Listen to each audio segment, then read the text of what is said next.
There is one thing that a great business owner does, and that is they actually understand why they do what they do and why it works. Now, one of the most important things to be a great agent is to get really clear about your lead acquisition costs. What is a lead acquisition cost? Well, are you paying for leads or are you generating leads that pay?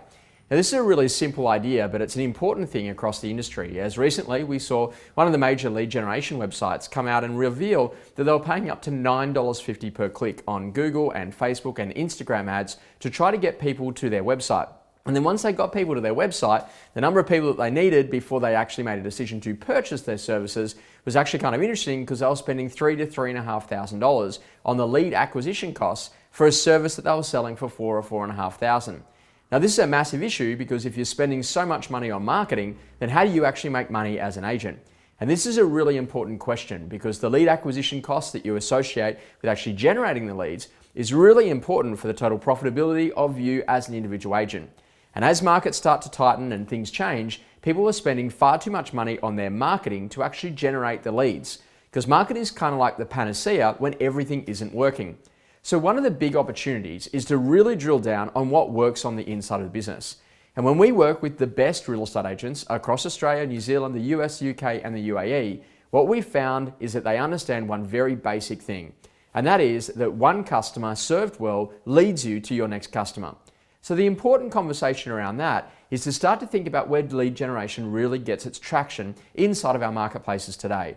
And there is no doubt that the best agents in the country still rely on some of the most important lead sources. Things like, for example, your personal network. Every single person that you already know.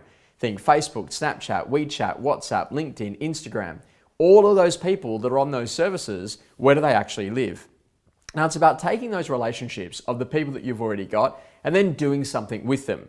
And most people are kind of weird about that, because it's kind of like this field of awkward where you're kind of like, well, I know them at a personal basis and now I've become a real estate agent. So the easiest way to cross that bridge is to actually start to think about how you would talk about work-related things in those normal conversations without it feeling work-related.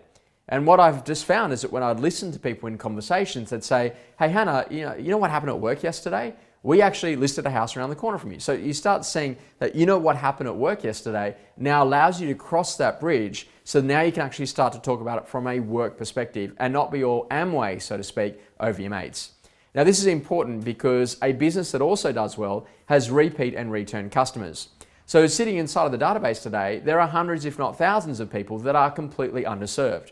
What would happen, for example, if you got on the phone and rang every single buyer that your firm had met over the course of the last, say, 12 months, and just asked them a really simple question.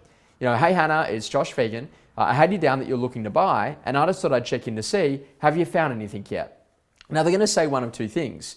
Yes, we have. No, we haven't. If they say yes, you have, you're obviously going to go down the line of finding where did they buy, did they move into that, or did they lease it out, and what do they do with their previous home? Are they leasing that one out, because that could be a property management lead, or are they actually selling it, or have they already sold it? Now, if they say, no, we haven't found anything to buy, the next most important question, did you still have an appetite to purchase? Now, I love those words, and particularly appetite, because it's like, well, yes, we do, no, we don't. And now what you're doing is you're actually refining the quality of that database. And this is a really important thing where there's missed opportunities, because champions are good at the basics, and sometimes we become too good for the basics. I was working with a guy recently at a prospecting school, and he's on the phone and he's with the buyer. And he asks that really simple question to say, hey, have you found anything yet? And the buyer says, yes, we have. And he finds out where he lives. He goes, okay, great, well, enjoy that, and kind of hangs up. I said, no, get back on the phone, ring the guy, because I want to know, was he renting before or was he an owner? And this agent says to me, no, he was a renter. I'm like, was he? It's like, well, I think he was. I'm like, okay, well, let's not think about it. Let's actually just get on the phone and ask the customer.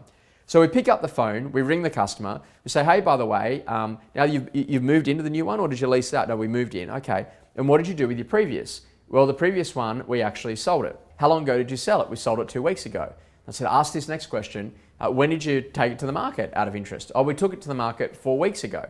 And when we went and had a look inside of the database, that particular buyer was entered into the database 6 weeks ago.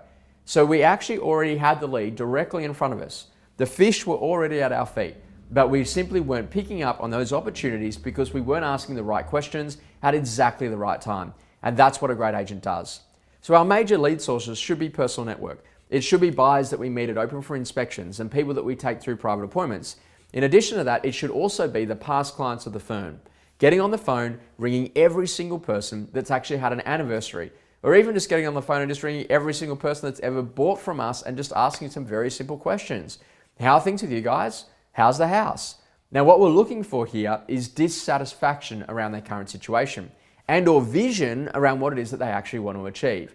Once we've got those things sorted, then we can then go with the hook line at the end of the dialogue. So that hook line is about asking a very simple question. You know what we're doing, a little initiative where we pop out, give you an idea on the value to then help you make some better decisions for the future. Would that be of value? Would you let us do that for you? When could we come through? So like what you're doing there is you're actually starting to build relationship. And what I've found is that if you want to generate a whole heap of leads, all you need to do is to get on the phone. I see the amazing thing is they like to switch that real estate agents were as passionate about their past clients, were as passionate about the people that they know, were as passionate about working all of those open for inspection leads as they are about shiny, elusive, digital and social strategies that are somehow going to generate them all of these leads, which are actually already in front of them, sitting inside of their business. So know what it is that you do that generates your leads and go in deep on that and make sure that you're not paying too much for the leads that are already in front of you. I really hope you've enjoyed this week's coaching tip and I look forward to seeing you next week.